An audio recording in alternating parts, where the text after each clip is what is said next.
웨스트민스터 신앙 고백서는 우리가 기본적으로 믿는 우리의 신앙의 내용들, 그러니까 교리를 종합적으로 이렇게 작성한 그런 표준이 되는 책입니다. 그래서 우리가 교리를 알려면 웨스트민스터 신앙 고백서를 여러분들이 보시면 됩니다.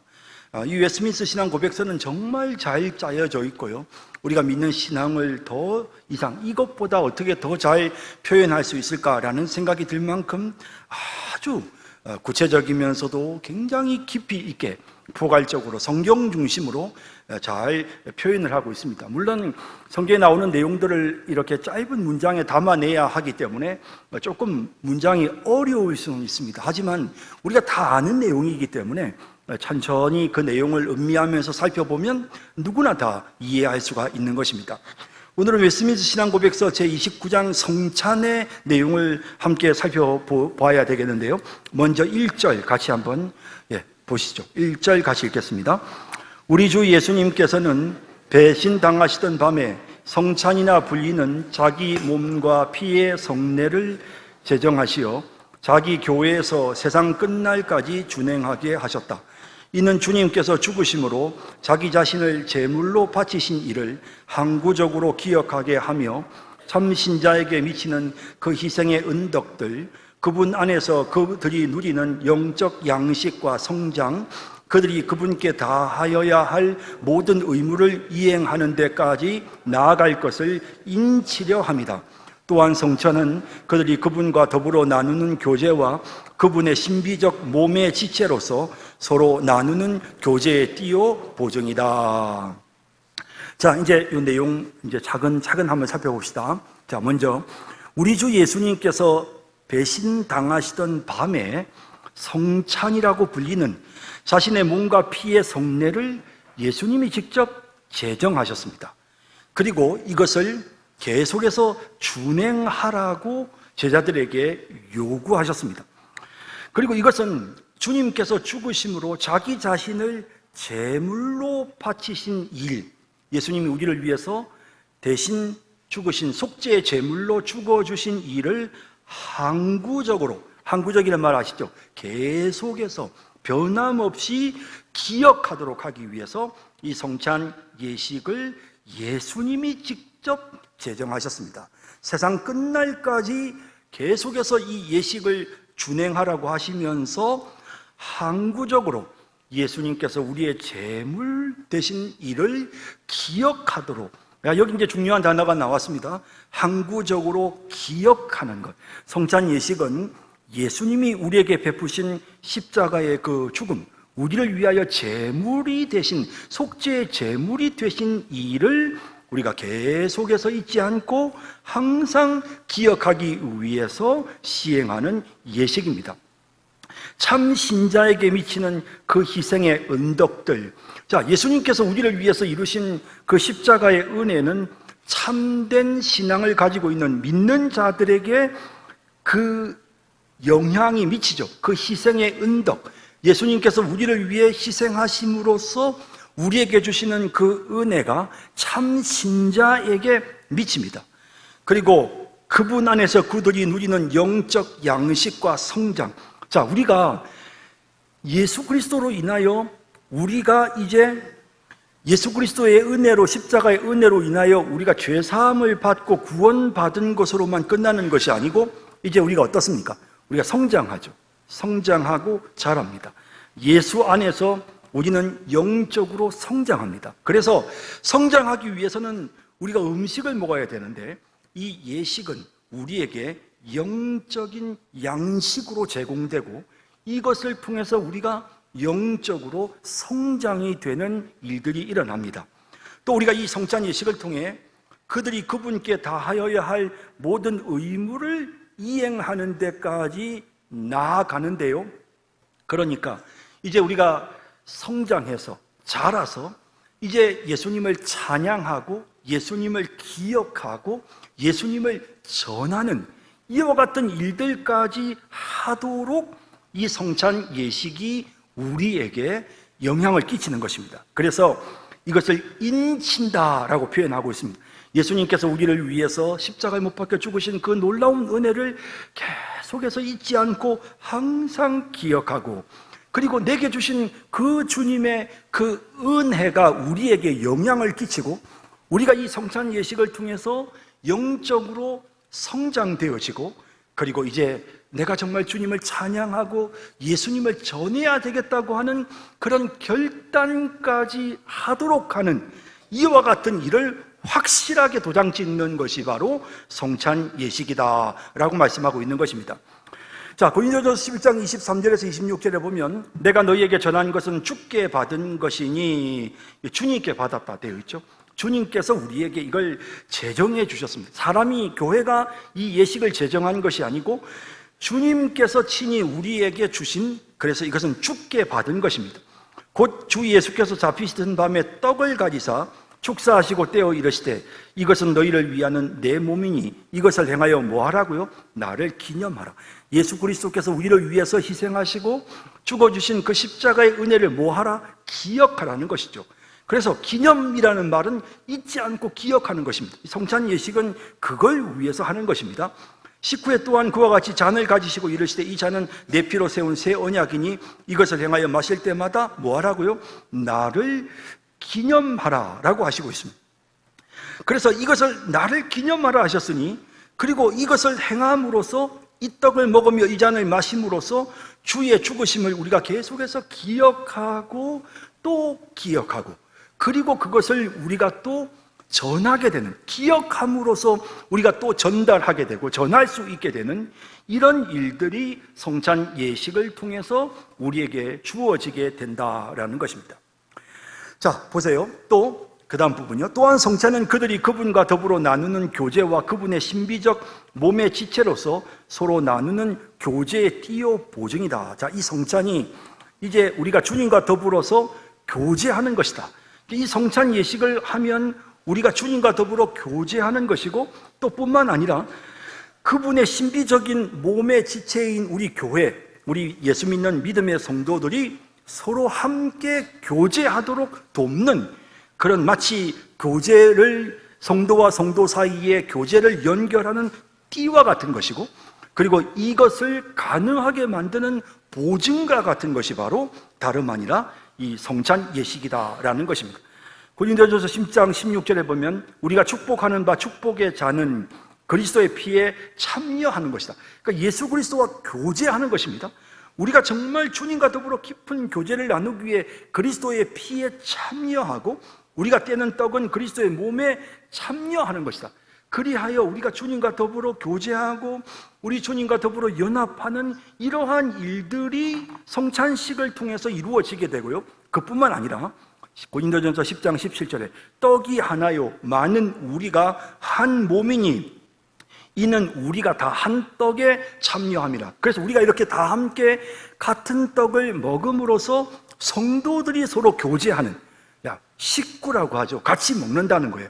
우리가 이 떡을, 여러분 이 떡은 사실은 원칙적으로 하면 한 개의 떡을 가지고 떼서 이걸 다 떼서 나누어 줘요. 왜냐하면 우리가 같은 떡을 먹었다, 우리는 한 떡을 먹은 한 식구다는 것을 선명하게 새기게 합니다. 그리고 원래 성찬 예식은 엄밀하게 말하자면 포도주 잔도 한 개의 잔에다가 포도주를 가득 담아서 한 사람 한 사람이 입을 대고 조금씩 마시도록 그렇게 초대교회로부터 전통적으로 되어 왔습니다. 하지만 지금은 사실 우리가 그렇게는 못하잖아요. 각자 개인 이 잔을 다 나누어 주고 있는데요.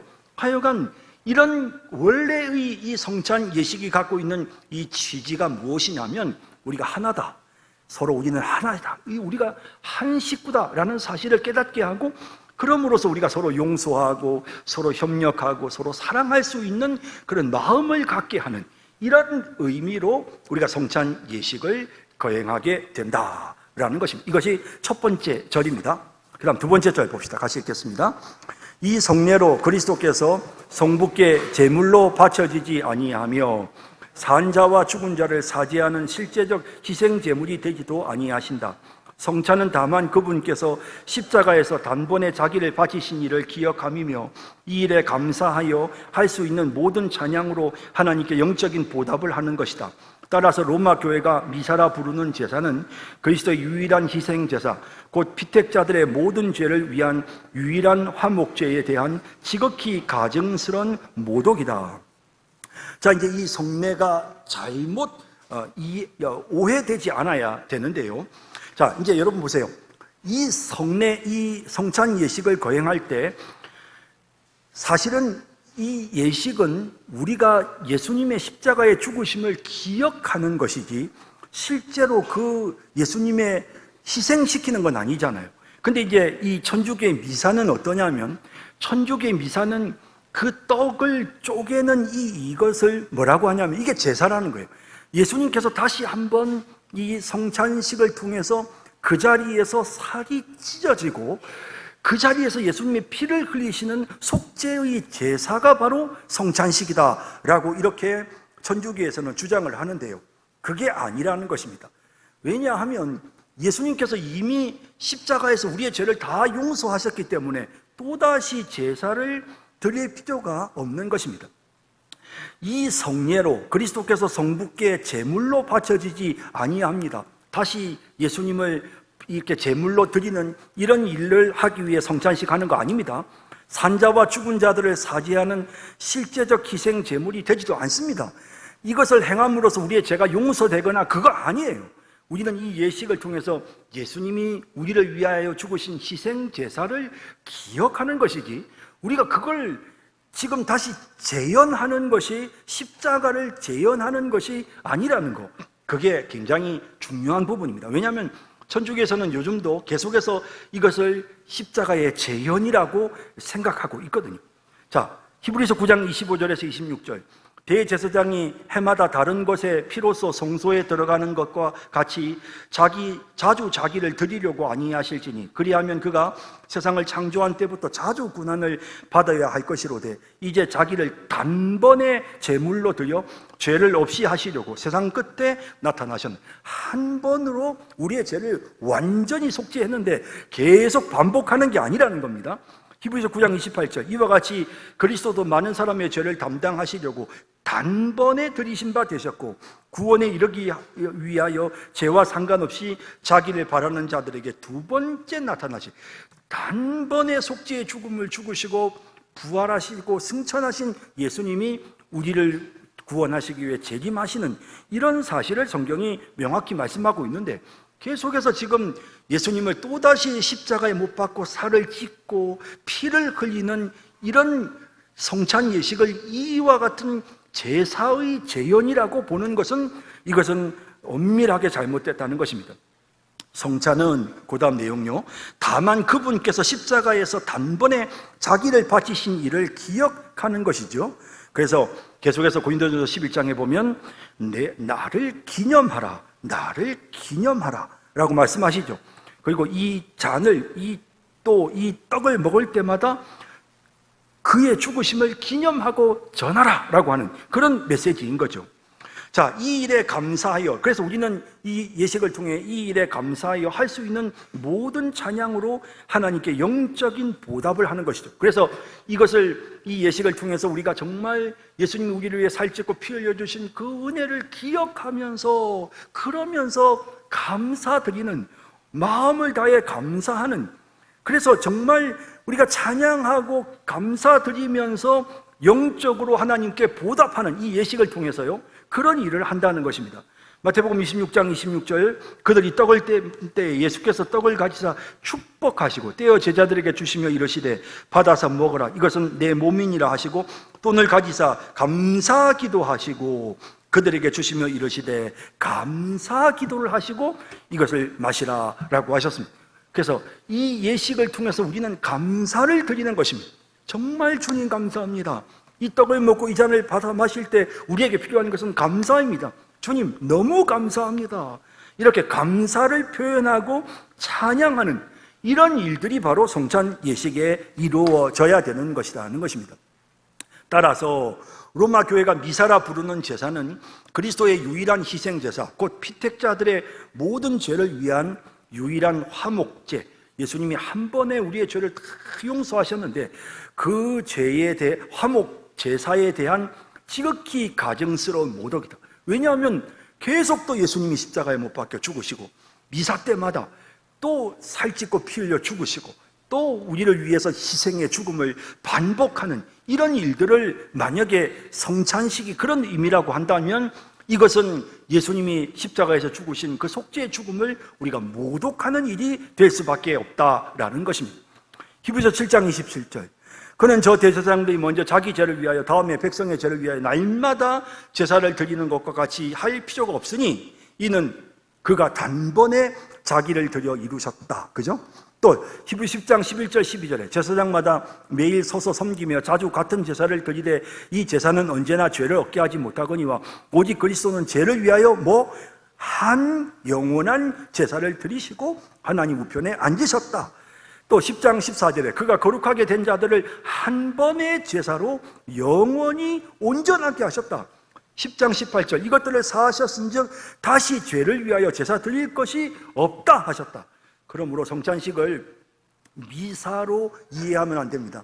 예수님이 다시 한번 우리를 위해 살찌고 피 흘리는 그런 속죄의 제사가 재현되는 것으로 오해해서는 안 된다라고 하는 것이 이 웨스트민스터 신앙 고백서에서 성찬에 대해 두 번째 말씀하는 내용이고요. 자, 세 번째 내용 보시죠.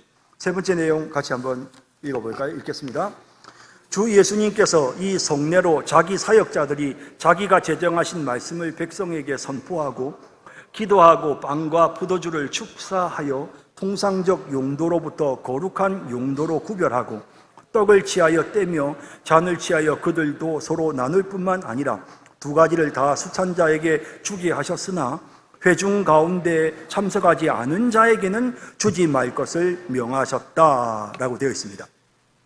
자, 이제 사역자들이 이 예식을 거행하기 위한 사역자들이 그러면 이 예식을 어떻게 진행해야 되는가 하면 주 예수님께서는 이 성례로 자기 사역자들이 자기가 제정하신 말씀, 이건 예수님이 직접 가르쳐 주신 말씀이 있어요. 성찬식 하기 전에 이 말을 하라고 가르쳐 주신 말씀을 백성에게 선포해야 합니다. 그게 뭡니까? 마태복음 26장 26절에서 28절에 그들이 먹을 때 예수께서 떡을 가지사 축사하시고 떼어 제자들에게 주시며 이르시되 받아서 먹어라, 이것은 내 몸이다 하시고 또 잔을 가지사 감사 기도하시고 그들에게 주시며 이르시되 너희가 다 이것을 마시라, 이것은 제사함을 얻게 하려고 많은 사람을 위하여 흘리는 바 나의 피 곧 언약의 피니라. 이게 제정의 말씀입니다. 그래서 제가 떡을 가지고 주님의 몸입니다, 이것은 주님의 몸입니다 라고 말씀하고 또 포도잔을 들고 이것은 주님이 우리를 위하여 흘린 언약의 피입니다 라고 하는 이와 같은 말을 하지 않습니까? 성찬식 때마다. 이것은 바로 주님이 제정하신 말씀입니다. 이 성찬식의 의미를 예수님께서 정확하게 말씀하셨어요. 그걸 우리 사역자들이 반복하는 것입니다. 그리고 난 다음에 기도하고 빵과 포도주를 축사하여, 자, 기도하면서 그리고 기도하고 예식을 거행하죠. 땅과 포도주를 축사하여 통상적 용도로부터 거룩한 용도로 구별하는 것입니다. 그래서 그냥 먹는 떡, 그냥 먹는 그런 포도주가 아니라 이것을 거룩한 용도로 구별을 합니다. 그래서 이제 목회자들이 기도를 하는 것이죠. 누가복음 22장 19절 20절에 보면 또 떡을 가져 감사 기도하시고 떼어 그들에게 주시며 이르시되 이것은 너희를 위하여 주는 내 몸이라 기도하시고 구별합니다. 그래서 통상적인 떡이 아니라 이것은 너희를 위한 내 몸이다. 그리고 또 이 잔은 내 피로 세우는 새 언약이다 라고 하시면서 통상적인 그런 음식이 아니라 이것은 거룩한 용도로 쓰여지는 것이다 라고 이렇게 예수님이 말씀하시잖아요. 그런 것처럼 목회자들이 기도함으로써 하나님의 말씀을 선포하고 기도함으로써 여기 있는 이 떡과 여기 있는 이 잔이 이게 거룩한 용도로 구별되는 이런 일들이 일어나게 되는 것입니다. 자, 그 다음에요. 떡을 취하여 떼며 잔을 취하여 그들도 서로 나눌 뿐만 아니라 떡을 취해서 떼고 잔을 취하여 그들도 서로 나눌 뿐만 아니라, 그러니까 이 사역을 하는 사역자도 떡을 취해서 먹고요, 잔도 저도 마셔야 됩니다. 저도 먹고 저도 마십니다. 그뿐만 아니라 또 이것을 다 수찬자에게 주어야 하는 것입니다. 자, 여기에서 중요한 것은 뭐냐면 두 가지를 다 수찬자에게 줍니다. 떡도 주고 잔도 주는 것입니다.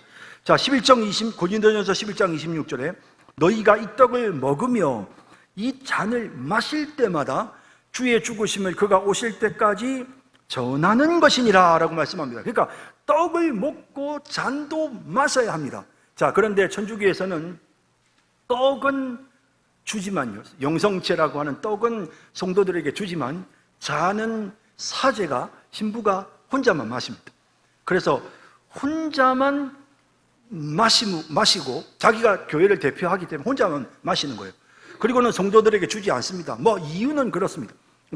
이렇게 거룩하신 우리 예수님의 피, 그러니까 기본적으로 이 천주교의 어떤 그런 신학 자체가 이 미사가 예수님의 십자가를 재현하는 것이고, 또 좀 있으면 나오겠지만, 그러므로 사제가 축사하면 그 순간에 떡은 실제로 예수님의 살이 되고 잔은, 포도주는 실제로 예수님의 피로 변한다라고 천주교에서 가르칩니다.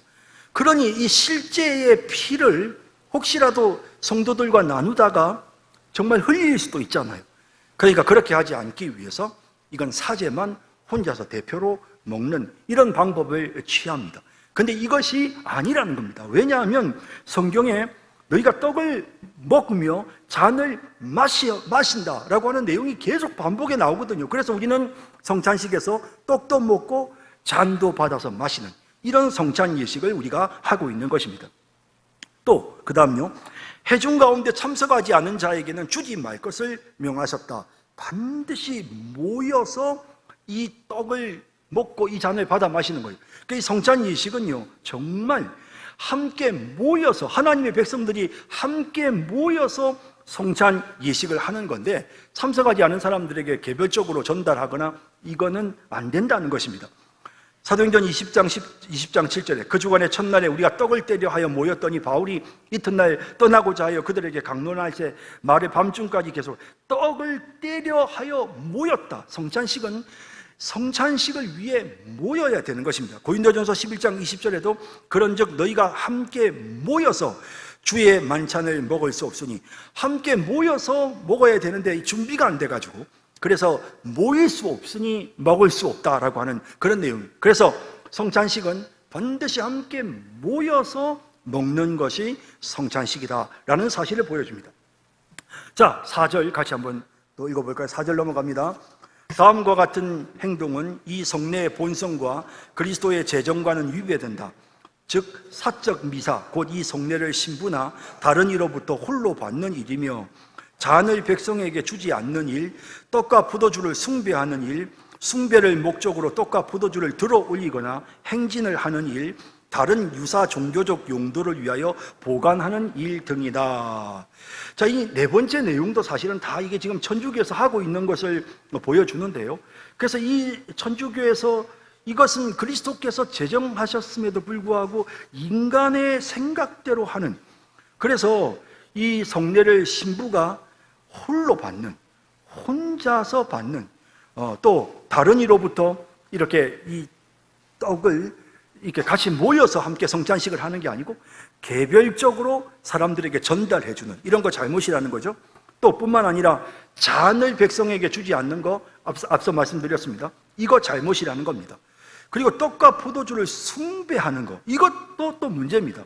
그래서 사실은 이 천주교에서는 굉장히 떡을 숭배하는데요, 포도주도 마찬가지지만, 그래서 천주교는 성당에 들어가면 성당 안에 이렇게 빨간 불이 켜져 있습니다. 그게 무슨 말이냐면 이 안에 지금 영성체가 들어가 있습니다. 여기 예수님의 몸이 지금 보관되어 있습니다 라고 하는 거예요.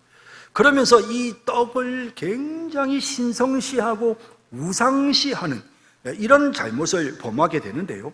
그래서 그렇게 해서는 안 된다는 것입니다. 물론 저도 떡을 들고 잔을 들어서 여러분들에게 보십시오, 이것은 주님의 몸입니다, 이것은 주님께서 우리를 위하여 흘리신 십자가의 피입니다, 언약의 피입니다라고 여러분들에게 보여드리죠. 왜냐하면 성찬식은 이렇게 보는 은혜가 있습니다. 그래서 보여드리는데요, 이것은 제가 지금 여러분들에게 자 숭배하십시오, 절하세요 하면서 들어 올리는 것은 아닙니다. 숭배의 대상이 돼서는 안 되는데, 안타깝게도 성찬식이 숭배의 대상이 되어지는 이런 일들이 일어나게 되는데 이거 안 된다는 사실을 명확하게 지금 4절이 말씀하고 있는 것입니다. 자, 뒷페이지로 넘어가시죠. 5절 보겠습니다. 5절 같이 있습니다. 그리스도께서 제정하신 용도를 위하여 바르게 구별된 이 성내의 외적 요소들은 십자가에 달리신 그분과 관계를 가지기 때문에 참으로 그리고 오직 성내전적으로만 그 요소들은 스스로 재현하는 것들의 이름, 그 그리스도의 몸과 피라고도 종종 칭해진다. 그러나 이 요소들은 실체와 본성에 있어 전과 같이 실로 여전히 떡과 포도주로만 존재할 뿐이다. 자, 우리가 이제 사실은 이 예식을 거행하면서 자주 이 떡을 예수님의 몸이다라고 말하고 또 이것을 우리가 예수님의 피다라고 이렇게 우리가 말을 하잖아요. 근데 말은 우리가 그렇게 하는 것은 그건 성내전적인 의미가 있는 것입니다. 우리가 그것을 기억하기 위해서 이 제정되어진 이 성내의 목적을 위해서, 그래서 이것이 정말 그냥 우리가 예수님과의 관계성 속에서 이건 정말 예수님의 몸이다, 이건 예수님의 피다, 이런 것을 우리가 상징하며 기억하면서 그러면서 이제 이 예식을 거행하게 되어지는데, 이때 이것은 우리가 그런 성내전적인 의미에서는 그리스도의 몸이라고 하고 그리스도의 피라고 호칭은 하지만 실제적으로 떡은 떡일 뿐이고 잔은 포도주는 포도주일 뿐이다 라는 것을 보여줍니다. 보시죠. 마태복음 26장 26절에서 28절에 그들이 먹을 때에 예수께서 떡을 가지고 축사하사 떼어 제자들에게 주면서 말씀하십니다. 받아 먹으라. 이것은 예수님이 내 몸이라고 하셨죠. 또 잔을 가지사 감사 기도하시고 그들에게 주시며 이르시되 너희가 다 이것을 마시라. 이것은 죄사함을 얻기 위하여 하려고 많은 사람을 위하여 흘리는 바 나의 피 곧 언약의 피니라 라고 예수님이 성내전적으로 그것을 말씀하셨습니다. 이게 내 몸이다, 이건 내 피다 라고 분명하게 예수님께서 말씀하셨습니다. 하지만 그것이 실제로 그리스도의 몸과 피가 되는 것은 아니라는 것입니다. 자, 그래서요, 그 다음 내용에 보시면요, 그러나 이 요소들은 실체와 본성에 있어 전과 같이 실로 여전히 떡과 포도주로만 존재할 뿐이다. 자, 고린도전서 11장 26절에서 28절에 너희가 이 떡을 먹으며 이 잔을 마실 때마다, 자, 여기 보세요. 여기 보면 너희가 이 내 몸을 먹으며 예수님의 몸을 먹으며 예수님의 피를 마실 때마다 주의 죽으심을 그가 오실 때까지 전하는 것이니라 라고 하지 않았습니다. 그저 떡이라고 했고 잔이라고 했습니다. 누구든지 주의 떡이나 잔을 합당하지 않게 먹고 마시는 자는 주의 몸과 피에 대하여 죄를 짓는 것이지만 이것이 떡이 아니라 몸이고 이것이 잔이 아니라 예수님의 진짜 피다라고 그렇게 말씀하시지는 않았다는 것입니다.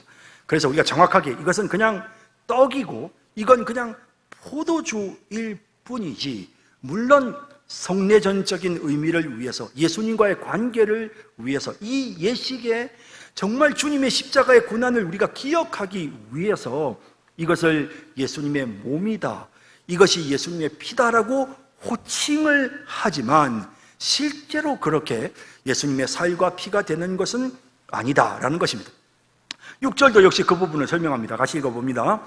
떡과 포도주의 본성이 신부의 봉헌이나 다른 방법으로 그리스도의 몸과 피의 실체로 변한다는 소위 화채설은 성경뿐만 아니라 상식과 이성에도 모순되며 성내의 본성을 뒤엎고 과거에도 그랬고 현재에도 갖가지 미신과 실로 끔찍한 우상 숭배의 원인이다. 예수님께서 우리를 위해서 십자가에 못 박혀 죽으시고 부활하셔서 이제 그 몸은 이제 이미 주님께로 가셨는데, 그런데 여전히 우리가 이것이 이 떡이 지금 예수님의 살입니다. 예수님이 지금 이 순간 우리를 위해 죽어서 이것이 예수님의 살이 됐습니다. 이것이 예수님의 피입니다. 그래서 사제에게 가장 큰 능력이 뭐냐면, 사제가 기도하면 이 떡이 진짜 예수님의 살이 되고, 사제가 기도하면, 축사하면 이 잔이 정말 예수님의 피가 된다라고 하는 이와 같은 믿음을 가지고 있는데요, 그렇게 되다 보니까 이것을 숭배하게 되어지는, 또 이것을 숭배하다 보니 또 이런, 또 예를 들어서 잔은 마시지 못하게 만드는 이런 일들이 일어나게 되어지는 것이, 여러 가지 많은 문제점들이 바로 다 이렇게 화채설, 실제로 예수님의 살이 되고 예수님의 피가 된다라고 생각하기 때문에, 그래서 이것이 결과적으로 이 성찬식이 안타깝게도 우상 숭배가 되는 이런 상황으로 나아가게 된다는 것입니다. 자, 그 다음 7절 읽을까요? 7절 같이 있습니다. 이 성례 가시적 요새에 외적으로 참여함으로써 합당하게 성찬을 받는 자들은 믿음으로 인하여 내적으로 그리고 참으로 참여하며 그냥 육적이거나 몸으로만이 아니라 영적으로 십자가의 그리스도와 그분의 죽음이 주는 모든 은덕을 받고 먹는다. 이때 그리스도의 몸과 피는 빵과 포도주 아니나 그것들과 더불어 또는 그것들 아래에 몸으로나 육적으로 임재하지 않는다. 오히려 그리스도의 몸과 피는 그 규례 안에서 실제로, 그러나 영적으로 신자들의 믿음에 임한다. 이것은 마치 요소들이 외적 감각들에 감지되어 임하는 것과 같다. 자, 이게 이제 무슨 뜻이냐 하면요, 여러분, 우리가 이제 성찬식을 통해서 우리가 이제 예수님의 몸에 참여하고 예수님의 피에 우리가 참여한다, 우리가 그렇게 말하잖아요. 그렇게 말할 때 우리가 사실 예수님의 실제 몸을 먹거나 예수님의 실제 피를 마시거나 하는 것은 아닙니다. 단지 우리는 영적으로 이 예식을 통해서 그리스도의 십자가의 죽음이 주는 그 은혜를 기억하고, 그리고 이 예식을 통해 주님이 주시는 영적인 은혜를 공급받는 것입니다. 그래서 마치 우리가 떡을 먹고 잔을 받아 마심으로 우리의 육체의 양식이 되듯이 우리가 그것을 기억하며 그 의미들을 새기면서 먹고 마실 때 우리에게 그것이 영의 양식이 되어서 우리가 영적으로 성장하는 일이 우리 안에서 일어나게 되는데요. 그런데 지금 이제 여기서 지금 설명하고 있는 내용이 뭐냐면, 이게 이제 공제설이라고 하는, 화채설 말고 공제설이라고 하는 그런 이론이 있습니다. 그 공제설이 뭐냐면, 떡 성분과 그리고 예수님의 살 성분이 함께 공제한다는 거예요. 같이 존재한다. 그리고 예수님께서 여기에 임재하셔가지고, 그래서 이 포도주 성분과 예수님의 피 성분이 함께 존재한다. 이게 이제 공제설인데요. 지금 여기서 말하는 내용은 그게 아니다라는 것입니다. 그래서 여기에 무슨 진짜 예수님의 몸의 성분이나 예수님의 피의 성분이 그것에 포함되어지거나 그런 거 절대 아니다라는 것입니다. 그래서 오히려 이것은 영적인 의미로 우리의 믿음 안에서 이것이 우리에게 임하는 것이다. 그러니까 이것이 이 떡이나 이 포도주에 예수님의 피 성분이나 예수님의 살 성분이 포함되어지는 것이 아니라, 예수 그리스도께서 우리가 믿음으로 이 떡을 먹고 이 잔을 받아 마실 때 예수님이 영적으로 우리에게 임재하시는 것이다. 우리의 믿음에 우리 주님께서 찾아오시고 우리에게 임재하시는 것이다. 그래서 우리가 떡을 먹고 잔을 받아 마시면 우리가 입술이 혀가 감지하잖아요. 떡 맛도 느끼고, 그리고 또한 우리가 이 포도주의 맛도 느끼잖아요. 그걸 씹고 우리가 삼키지 않습니까? 이런 일들이 일어나는 것처럼, 우리 몸에서 이런 일들이 일어나는 것처럼 이 예식을 거행할 때 영적으로 우리 주님께서 우리에게 임재하시고요, 우리 믿음 안에 실제적으로 영적으로 예수님께서 우리에게 임재하신다라는 이런 사실. 그래서 성찬식의 가장 중요한 부분은 바로 이 부분입니다. 우리가 예식을 거행할 때 우리 주님께서 우리의 믿음 속에 우리의 영에 영적으로 임재하시는 것입니다. 우리가 이 사실을 믿고 감사하면서 이 예식을 거행하면 우리 주님이 영적으로 우리에게 임재하셔서 우리의 영혼을 강하게 만들어 주시고 우리의 영혼을 성장시켜 주시는 그런 은혜로운 역사들이 성찬 예식을 통해서 나타나게 된다라는 것입니다. 자, 마지막 8번째 같이 있습니다. 무지하고 사악한 자들이 이 성례로 외적 요소들을 받는다 하더라도 그들은 요소들이 표하는 바를 받지 못하고 오히려 부당하게 접근하여 주님의 몸과 피를 범함으로 자신의 심판을 초래한다. 그러므로 무지하고 불경건한 자들은 그리스도와의 교제를 즐기기에 합당하지 않을 뿐만 아니라 주님의 성찬상에 앉을 자격도 없으며 여전히 무지하고 불경한 채로 있으면서도 이 거룩한 신비에 스스로 참여하든지 참여를 허락받는 것은 그리스도께 큰 죄를 범하는 일이다. 그래서 이제 믿지 않는 자들이나 그리고 정말 범죄하여 회개치 아니한 이와 같은 상황 속에 있는 자들이 이 예식에 참여하면, 다시 말하면 무지하고 사악하고 불경한 자들이 여기에 참여하게 되면 효력이 그들에게 나타나지 않는다라는 것입니다. 그뿐만 아니라 그것이 그들에게 큰, 하나님 앞에서 정말 큰 심판을 초래하게 된다. 그래서 사실 그 11장 27절 이하에 쭉 보면, 거기에 보면 자신의 죄를 먹고 마시는 것이고, 그리하여 너희들에게서 사람들이 병들고 죽고 하는 그런 무서운 하나님의 심판의 메시지들도 같이 포함되어 있는 것을 볼 수가 있는 것입니다. 그러니까 준비되지 않는 자, 믿지 않는 자, 회개치 않은 자들이 이 예식에 참여하는 것은 잘못이다. 그건 절대로 해서는 안 된다. 그래서 범죄를 저질렀을 때 교회가 내리는 가장 무서운 벌은 성찬식에 참여하지 못하게끔 하는 것입니다. 그래서 수찬 정지 처분을 내리면 가장 무서운 그런 벌인 것입니다. 교회에서 예수를 믿는 사람들에게, 그러니까 출교는 예수 안 믿는 사람이니까 출교를 시켜버리는, 당신은 구원받지 못한 사람이니까 출교시켜. 하지만 수찬 정지는 예수를 믿기는 하지만 이제 교회가 이 사람을 정말 이 하나님의 은혜의 공동체 안에 참여시키지 않고 완전히 정말 이렇게 배척하는 이런 의미로 이 수찬 정지 처분을 교회가 내리는데, 이게 가장 교회 성도들에게 주어지는 벌 중에서는 가장 무서운 벌이 되는 것입니다. 자, 여러분, 이제 오늘 우리가 이렇게 성찬 예식에 대해서 웨스트민스터가 강조하고 있는 내용들을 함께 살펴봤습니다.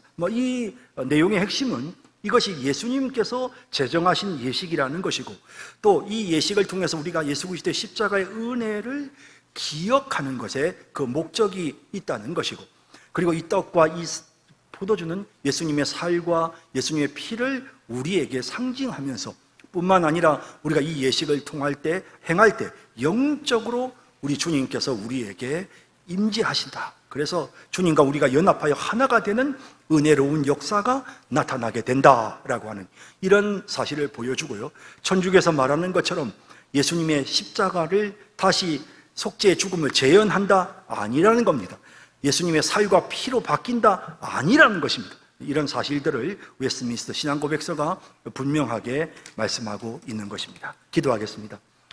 자비로우신 주님, 오늘 웨스트민스터 신앙고백서를 통해서 우리가 성찬에 대해서 다시 한번 정리할 수 있게 해 주신 것을 감사드립니다. 주님, 이제 우리가 이 예식을 거행하고자 하오니 예수님께서 우리를 위하여 살찢고 피 흘리신 이 거룩한 예식이 우리에게 큰 기쁨이 되게 하옵소서. 고맙습니다. 우리를 구원해 주신 주님의 은혜에 감사합니다. 우리가 감사의 마음으로 오늘 이 떡을 먹고 이 잔을 받아 마시기를 원합니다. 우리 주님, 우리에게 이 시간 한량없는 은혜를 베풀어 주시고 주님을 만나는 복되고 귀한 시간 되게 하옵소서. 예수님의 이름으로 기도드립니다. 아멘.